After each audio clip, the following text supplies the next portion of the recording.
जय श्री जगन्नाथ। आपण मानकु मो चैनल रो अनेक अनेक अभिनंदन। चंदन यात्रा हेउची श्रीमंदिर सबुठारु अधिक दिन धरी पालित हेउथिबा पर्व। प्रभु प्रचंड ग्रीष्म प्रभावरु मुक्ति पाइबा पई एही यात्रा करिथांती, जहा मोर 22 दिन धरी पालित होइथाय। एहा दुईटी पर्याय अनुष्ठित हुए। प्रथम 21 दिन नरेंद्र पुष्करिणी रे बाहर चंदन यात्रा रूपे और परवर्ती 21 दिन श्रीमंदिर रे भीतर चंदन यात्रा रूपे पालित होइथाय। बाहर चंदन यात्रा दक्षिण घरु अणसर घर दक्षिण रे थिबा बेहरण द्वार मुहरे थिबा घर अष्टधातु निर्मित 3टी चंदी प्रतिमा मदन मोहन श्रीकृष्ण राम बलराम रत्न सिंहासन ऊपर 2टी चंदी प्रतिमा लक्ष्मी सुवर्ण प्रतिमा और सरस्वती रौप्य प्रतिमा बाहर चंदन रे भाग नियंती। चंदन यात्रा पटुआर रे समुदाय 10 कोटी चंदी प्रतिमा विमान और पालिंकी रे विजे करिथांती। सबुठ सुदृश्य विमान रे विजे करिथांती मदन मोहन श्रीदेवी बा लक्ष्मी और भूदेवी बा सरस्वती विश्वधात्री। विमान पछ पालिंकी रे बलराम कृष्ण आरोहण करिथांती। पुणी अन्य 5 गोटी विमान रे पंच पांडव रूपे परिचित पंच महादेव श्री लोकनाथ श्री मार्कंडेश्वर श्री नीलकंठेश्वर श्री जम्बेश्वर श्री कपालमोचन विजे करिथांती। देख गो राधा माधव चाली मणि विमान आसे झूली झूली। देख गो राधा माधव चाली विविध बाजन वीर कहानी विजय कले गोप दांड उछोली। नरेंद्र पुष्करिणी कूल एक छामुंडिया तैयारी होइथाय। सेही छामुंडिया तले 10टी जाक चांदी प्रतिमा को अवस्थापित कराइबा जाई रूपा पिंगण रे थिबा सुबासित जଳରେ पद धौत करा जाय। जोड़िए लेखाए नौका युक्त होई 2 कोटी चाप प्रस्तुत होइथाय। चाप गुडी को करिकाम खोइथिबा मंडली द्वारा सुशोभित करा जायथाय। गोटिए चापरे थिबा रूपा कारुकार्य संपन्न सिंहासन रे मदन मोहन श्रीदेवी भूदेवी बलराम और कृष्ण उपवेशन करती। अन्य चापटी रे बसुंधे पंच पांडव रूपे परिचित मदन मोहन माने महादेव माने प्रतिमा मानक सह चापद्वरे पूजा पंडा सिंहारी गराबड़ू सुआरबड़ू पत्रीबड़ू हड़प खुंडिया प्रभृति सेवक रही थांती। चापद्वय नरेंद्र जल घेराई घरे बुली आसती। स्नान नीति निमंते 3 गोटी कुंडरे चंदन कर्पूर कस्तूरी जायफल मल्ली चंपा जुई सुगंधराज गोलाप प्रभृति व्यवहार करी सुबासित जल प्रस्तुत करा जाए। सेही कुंडरे बुड़ पकांती चंदी प्रतिमा माने।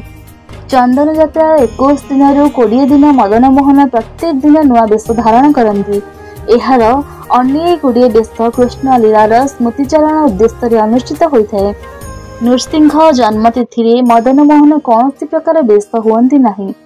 कर्मनाईचरा वेश गुड़िक होला अक्षय तृतीया नटवर वेश श्रीभंग नृत्यरत श्रीकृष्ण वैशाख कृष्ण चतुर्थी हरि जन्म वेश वसुदेव द्वारा नदी पारी वेश वैशाख शुक्ल पंचमी राजाधिराज वेश वैशाख शुक्ल षष्ठी खटदोली वेश कुंजल दोली खेल वैशाख शुक्ल सप्तमी गोमती कृष्ण वेश ब्रह्म गोपाल वेश वैशाख शुक्ल अष्टमी भ्रष्टाचारण गोचारण गोपाल वैशाख शुक्ल नवमी बश्चाहरण वेश वैशाख शुक्ल दशमी अघासुरा बध वेश वैशाख शुक्ल एकादशी चक्र नारायण वेश वैशाख शुक्ल द्वादशी नाबकेली वेश वैशाख शुक्ल त्रयोदशी राजा सह मंडली वेश वैशाख शुक्ल चतुर्दशी नृसिंह जन्मतिथि। एही दिन वेश करा जाय नाही।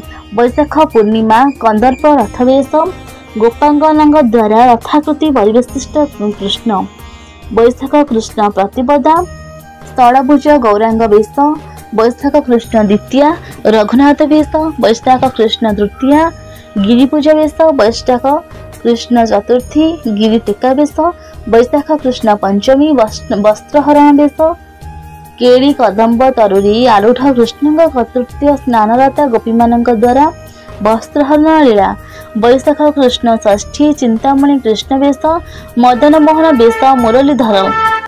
बैशाख कृष्ण सप्तमी गज उदाहरण बेश गज को कुंभीर कबल रक्षा करने।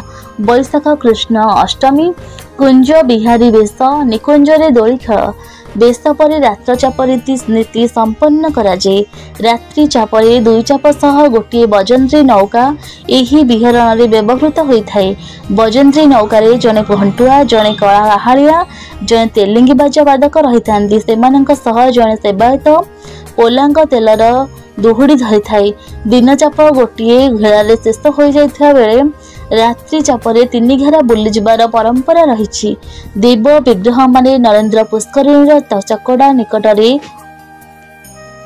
विजे करबा परे ठाकुर जल लगी दिया चाप को विजे चाप आरंभ चाप शेष दिया चंदन कुंड को विजे चंदन कुंड बाहर साधा बेश शीतल भोग बेश मांडुआ भोग दिया बाहर को विजे बिड़िया मणही बंदापना दिया चाप को विजे चाप आरंभ और शेष बाहुड़ा विजे प्रभृति देवनीति संपादन करने निमंते वैदिक दैनिक प्राय 41 जन विभिन्न वर्गर सेवकों द्वारा आवश्यक पड़ता है।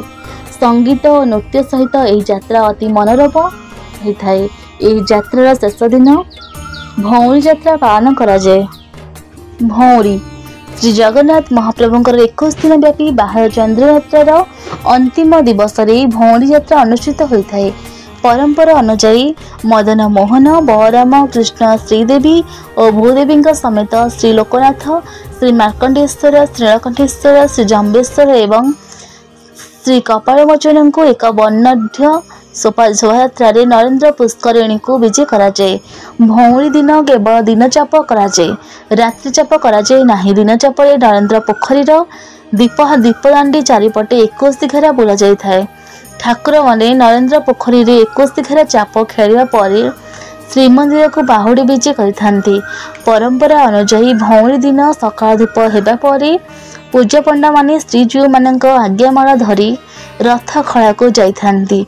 सेठारे श्रीअंग लागी एही आज्ञामाला गुड़ी को महाराणा सेवक माने पाइबा पर निर्माणाधीन 3 रथर 3टी अक्षरे 2टी लेखाए चक संयोग करथांती। भौरी यात्रा परदिन श्रीजीव मानक हळदी पानी नीति अनुष्ठित होता है। एथिरे आज्ञामाला पाइबा पर विमान विजे करी ठाकुर माने नरेंद्र पुष्करिणी पहुंचवा पर केवल मदन मोहन श्रीदेवी और भूदेवी चाप डंगा को विजे करी हळदी पानी पिचकारी खेई।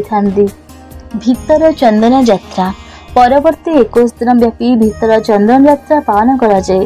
यही अवसर में बाहर चंदन यात्रा भरी आलट लगी चंदन लगी नीति संपन्न होता है। एथि ज्येष्ठ कृष्ण एकादशी सावित्री अमावास्या शीतल षष्ठी रुक्मिणी हरण एकादशी रे श्री मदन मोहन श्रीदेवी और भूदेवी रोहिणी कुंड निकटस्थ जल क्रीड़ा मंडप को विजे करी सेठारे सुवासित चंदन जल कुंड रे विहार करती। श्रीमंदिर मुक्ति मंडप निकट में 8 फुट प्रस्थ और 12 फुट विशिष्ट चंदन घर अच्छी। सेठारे प्रत्येक दिन श्रीजीव मानक चंदन घर जाए। चंदन घोरिया चंदन घरे थिबा 3टी स्त्री को घोटुआरी सेवक माने व्यवहार करथांती।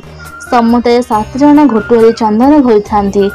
साधारण दिन मानकरे घोटुआरी सेवक माने प्राय 442 ग्राम ओजनर चंदन काठ घोरी। तेबे चंदन यात्रा बेले प्राय 1 किलो ओजनर चंदन काठ घोरी।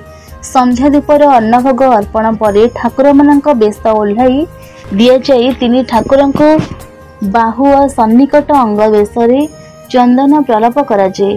जगतर त्रितापन आधि दैविक आधि भौतिक और आध्यात्मिक हरण निमंते ठाकुर को चंदन लेपन कराए। सिंहारी सेवक माने ठाकुर एही सेवा करिथांती। जय श्री जगन्नाथ।